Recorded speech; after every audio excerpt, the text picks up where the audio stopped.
Bonjour à tous et à toutes, ici Nicolas de Montréal. On est lundi après-midi et j'aimerais profiter de cette vidéo pour vous raconter une quatrième expérience psychédélique que j'ai fait vendredi passé. En effet, cet été, j'ai décidé de faire une série d'expériences qu'on pourrait définir un peu comme du yoga psychédélique. C'est Timothy Leary qui avait amené cette idée. Et donc, l'idée, c'est de prendre une dose héroïque, une haute dose d'un psychédélique à toutes les semaines, pour vraiment enclencher le circuit subtil de la conscience, pour vraiment le mettre en marche. Et ça agit un peu comme un rappel.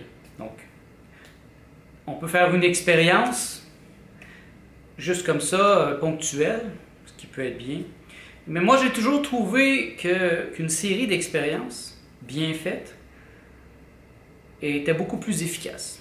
Si ce n'est que deux, une deuxième pour faire un renforcement la semaine d'après. Mais cet été, moi, j'ai décidé d'en faire plusieurs. Et ça va avoir une fin, bien sûr. C'est pas quelque chose que je vais faire éternellement. Et il faut savoir aussi que j'ai pas fait d'expérience psychédélique depuis près de 10 ans non plus. J'en ai fait une l'année passée, une grosse, suite à mon jeûne. Et là, cette année, je peux en faire quelques-unes. Mais je n'avais pas pris de psychédélique depuis l'âge de 33 ans. Donc, j'avais des choses que j'avais le goût de travailler avec ça cet été. Donc, ça me donne une grande vélocité. Et donc, vendredi passé, j'ai fait une expérience. Moi, j'aime ça faire ça le matin. Parce que le matin, j'ai l'estomac vide et j'ai plein d'énergie. Donc, je me mets en branle le matin et puis, comme ça, vers la fin de l'après-midi, je suis de retour et je peux noter mon expérience et j'ai pas une fatigue excessive puisque c'est encore le jour. Et je peux partager mon expérience avec Marthe. Alors, cette quatrième expérience, elle était très particulière. Ils sont tous particulières, même si à chaque fois, je prends la même chose, eh bien, chaque fois, c'est différent, parce que chaque fois, je suis à un point différent. Et cette fois, je dirais que j'ai été rendu au présent et j'ai commencé à aller dans le futur. Parce que dans mes 3 dernières expériences, c'était beaucoup de travail énergétique sur des choses dans mon passé. Et très peu de vision au niveau du futur, de choses par rapport à mon futur. C'était beaucoup des compréhensions du ici maintenant, de ce que j'ai à faire maintenant, mais très peu de futur. Et donc cette fois, si je me rappelle bien, là, ça a commencé tout en douceur. Il y a toujours des peurs, hein, parce que c'est sûr que ça peut être une expérience effrayante. L'expérience psychédélique peut être totalement terrorisante. Et j'ai eu des moments difficiles dans les dernières que j'ai fait. Et donc, il y a toujours une peur qui est non fondée, en fait. C'est une peur qui n'a pas rapport avec l'expérience. C'est la peur de l'inconnu, de l'impossible. Donc, avant de commencer mon expérience, j'avais un peu de tension dans mon estomac. J'avais une tension, bien sûr, parce qu'on ne sait jamais qu'est-ce qui peut arriver. Et cette fois, ça a commencé en douceur. J'ai commencé par bénir, bien sûr. Moi, je pense que c'est important d'avoir une intention. Donc, pour cette expérience, mon intention était de recevoir des révélations assez grandes pour être partagées avec les êtres humains. Donc, pas des trop grosses révélations qui sont impossibles à ramener. Un peu comme l'allégorie du pêcheur de Terence McKenna. Donc, le pêcheur, il va à la chasse, et il va à la pêche, je veux dire, et il veut ramener des poissons assez gros pour qu'il puisse les ramener. Si c'est des trop gros poissons, et s'ils vont être trop lourds, il ne sera pas capable de les ramener. Et s'ils sont trop petits, ils vont passer à travers ses filets. Donc, je demandais des révélations assez grandes pour pouvoir les partager avec vous, les partager dans mon journal, et les partager avec les êtres humains. Donc, quelque chose qui est compréhensible. J'ai béni mon être, bien sûr. J'ai demandé à ne pas avoir d'interférence des insectoïdes, parce que chaque fois, il y a toujours cette interférence qui revient. Et donc, je demande expressément de ne pas avoir cette interférence. Je ne la veux pas. Et je bénis. Je bénis mon expérience, je bénis la facilité, je bénis les révélations que j'allais avoir. Et Et là, ça part. Il y a toujours une partie de base où c'est vraiment difficile à expliquer parce que c'est très très abstrait, ça part d'un coup et c'est très abstrait. Et là, soudain, de ce que je me rappelle, c'est qu'il y avait encore une extraction de mémoire. Ça m'est arrivé dans la dernière fois aussi, il y a c'est comme une opération chirurgicale, mais au niveau spirituel.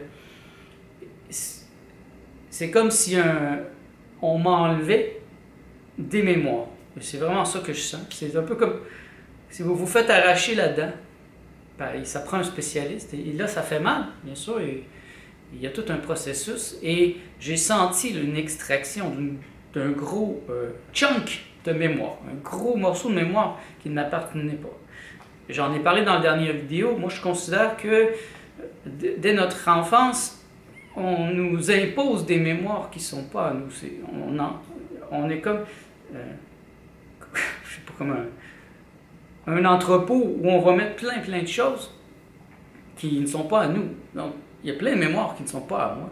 Et là, je ne parle pas nécessairement de mes mémoires de jeunesse, mais les mémoires cellulaires, les mémoires électroniques, les mémoires qui font que les gens restent sur la Terre, les mémoires qui nous emprisonnent dans la réalité. Si je fais un lien avec Matrix, le film Matrice, par exemple, les gens qui vivent dans la matrice croient qu'ils sont en 2012, je ne me souviens plus exactement la date, mais ils croient qu'ils sont en 2012 à peu près, une date comme ça, alors qu'en vérité, ils sont en 3000, 4000 quelque chose. C'est un peu ça. Des mémoires sont injectées à tous les habitants du programme qui croient vraiment qu'ils vivent à une certaine date, dans un certain contexte. Mais c'est faux, c'est un mensonge.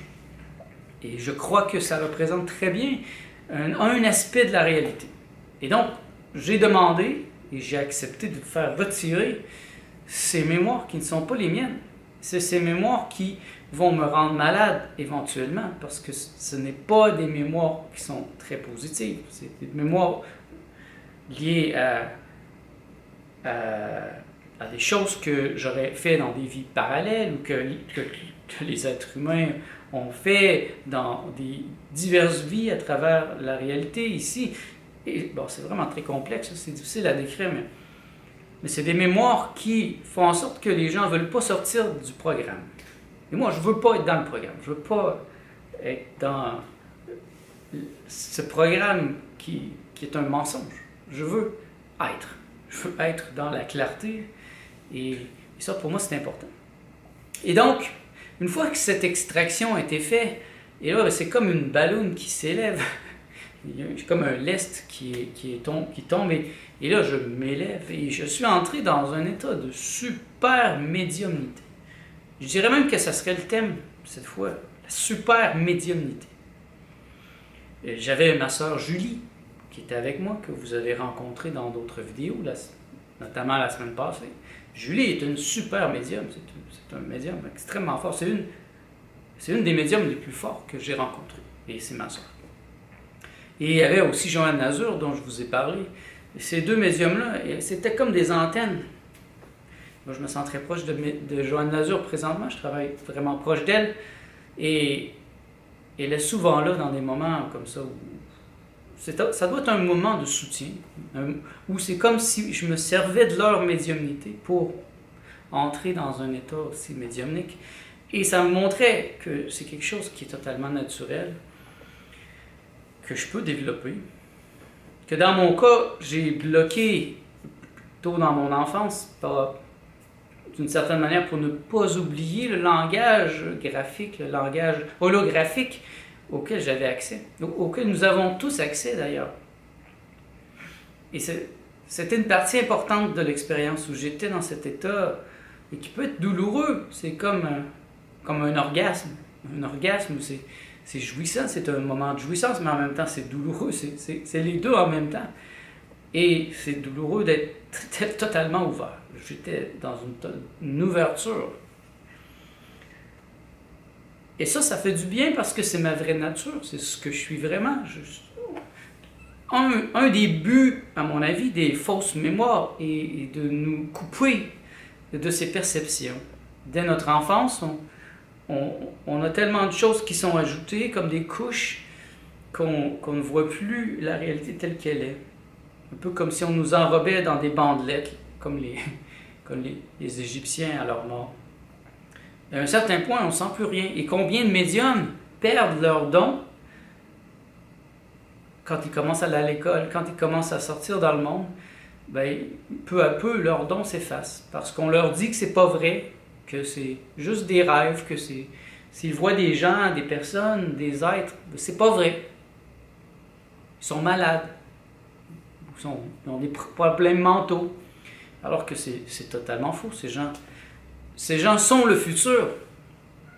Les médiums sont le futur. Ils nous montrent comment l'être humain devrait vivre. Comment nous devrions être capables de percevoir l'invisible. Donc cette médiumnité m'a emmené peu à peu vers ma nouvelle cliente. Une nouvelle cliente qui m'a contacté récemment et qui me semble une médium elle aussi. Et là, je l'ai comme laissé entrer dans mon énergie. Je l'ai considérée.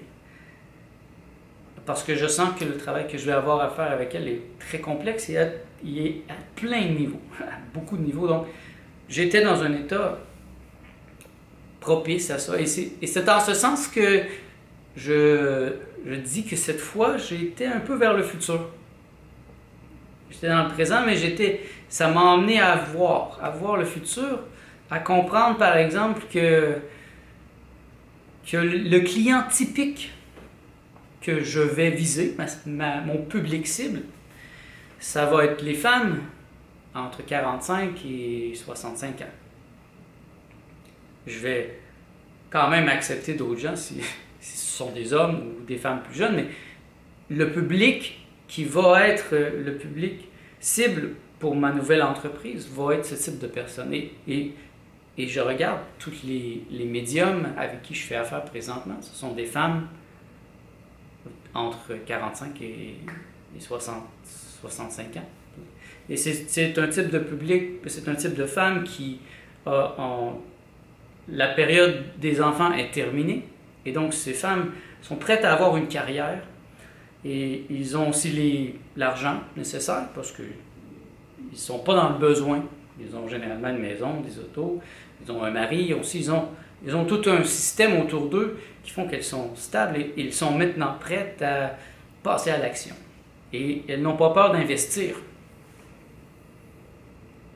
Je préfère avoir quelqu'un qui sait qu'est-ce qu'il veut et qui veut investir dans sa carrière que des petits contrats de gens qui vont tenter de me soutirer des heures supplémentaires sans vouloir me payer pour des petites pécasiers. Ultimement, c'est vers ça. Donc, mon expérience me montrait, je comprenais par la jonction de plein de points que c'est vers ça que je dois aller, ce type de public. Je dois aller chercher ce type de femme dans cette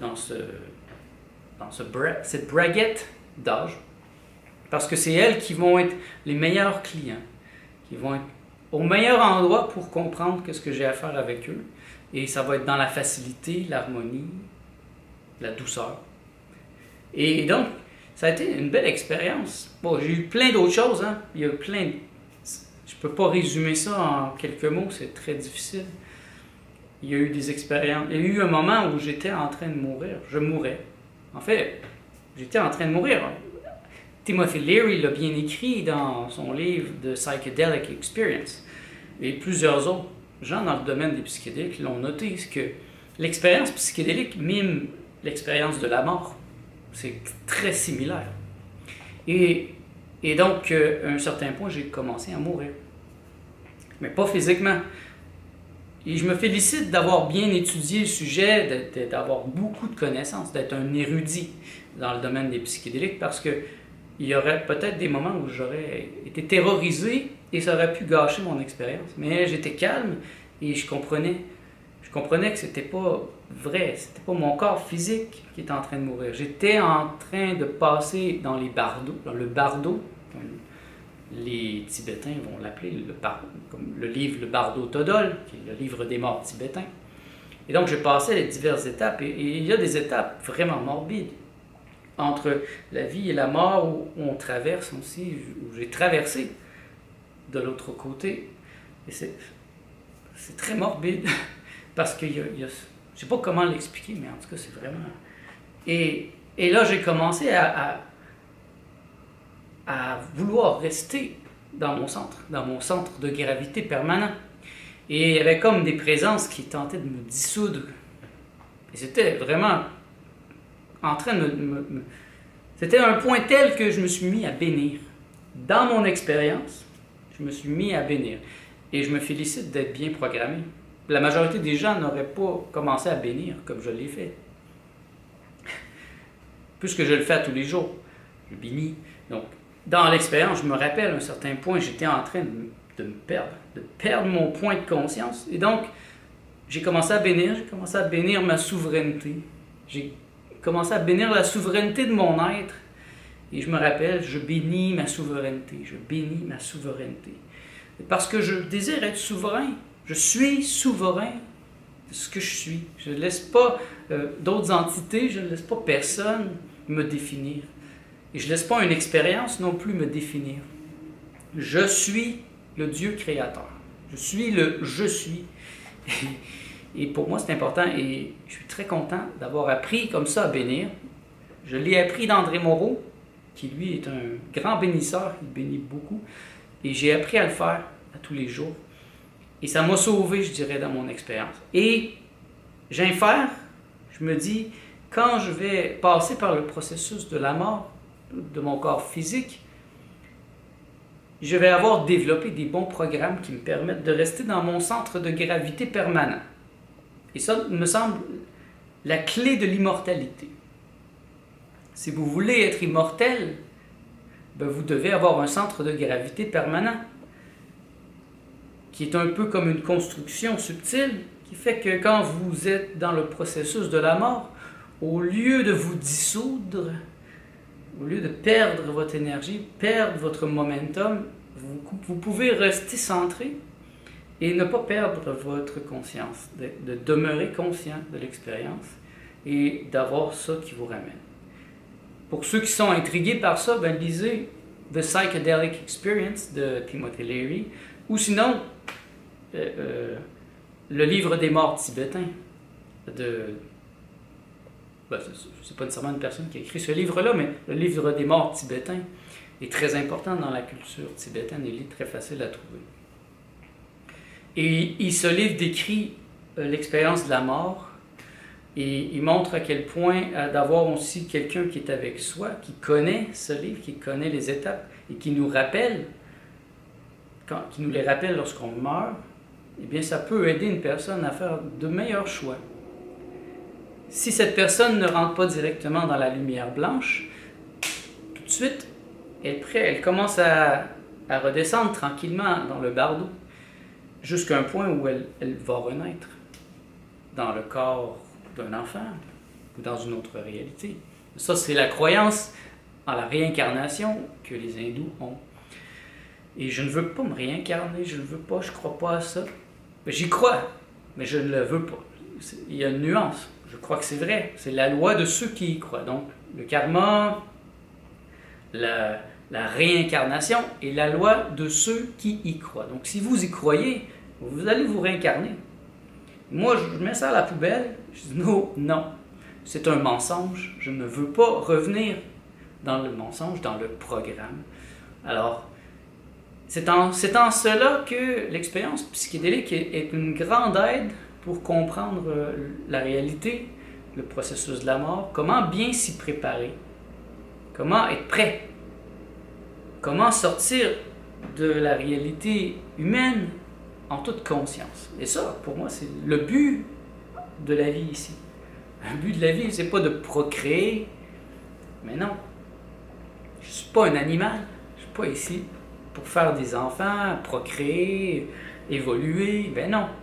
Je suis ici pour me servir de la réalité, du fini, pour entrer dans l'infini. Donc, le fini me permet de sentir ma nature infinie. Le monde est tellement fini ici, tellement dur, que je peux me cogner à lui et rebondir et prendre conscience de moi-même comme dans un miroir. Et c'est quelque chose que j'ai vécu le vendredi passé. J'étais en train de me dissoudre comme tordu dans un maelstrom extrême. Et là, naturellement, je me suis mis à bénir. En même temps, pour ramener de la lumière, parce que c'était noir, c'était vraiment morbide. Et en bénissant, ça ramenait la lumière, ça ramenait mon unité, et je suis comme passé à travers. Et là, je suis entré dans les états médiumniques avec Julie, ma sœur, avec Joanne Lazur et la nouvelle cliente.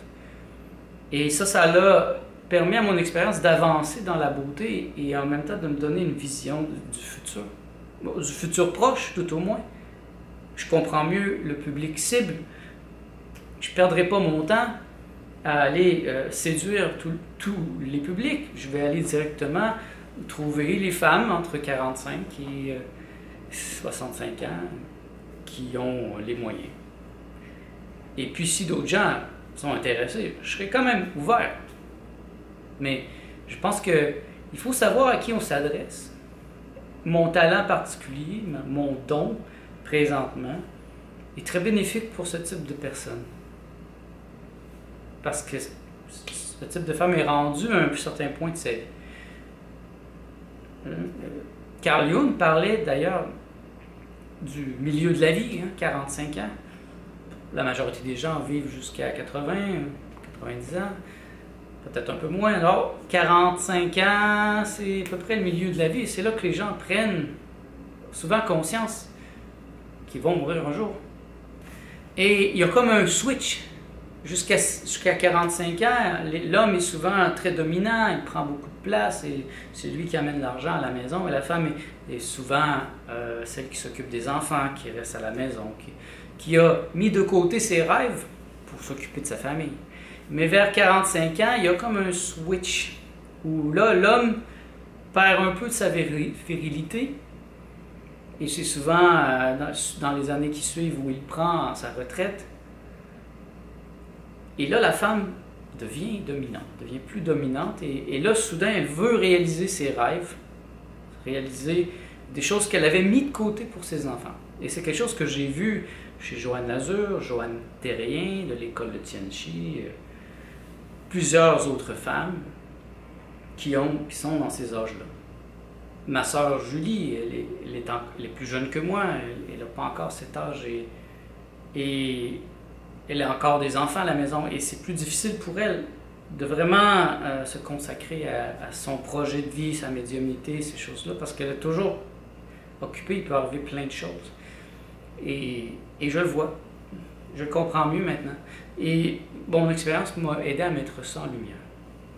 J'ai eu d'autres révélations aussi, certaines plus intimes, que je ne désire pas raconter à la caméra, mais si vous avez des questions, si vous avez des suggestions, si vous avez vécu des expériences similaires, ça va me faire plaisir d'en entendre parler ou de répondre à vos questions, si vous en avez. Laissez-les ici en dessous, dans la section des commentaires, ou contactez-moi. Moi, je suis toujours ouvert à parler de ces choses-là, parce que c'est quelque chose, je pense, qui est important et que peu de gens comprennent. Il y a beaucoup de préjugés, il y a beaucoup d'ignorance, et c'est quelque chose qui est créé même par le système en place pour nous rendre plus débiles, moins intelligents. Donc moi, je suis pour l'intelligence. Ne permettez pas aux autres de diminuer votre intelligence. Et si vous avez le goût d'utiliser les psychédéliques, rappelez-vous que ce n'est pas pour rien qu'on appelle ça une smart drugs. Smart drugs fait drogue intelligente. Une drogue qui rend intelligent. Et moi, je peux confirmer que ça me rend plus intelligent. Je le sens. Je me sens plus intelligent, plus vigilant, plus vaste, plus beau, plus intelligent. Et c'est ça que je vous souhaite aussi. Soyez les plus intelligents, rayonnez, et vous allez voir. Vous allez revenir dans votre centre, et votre vie va être à votre image. Merci d'être à l'écoute. On se revoit dans le prochain vlog.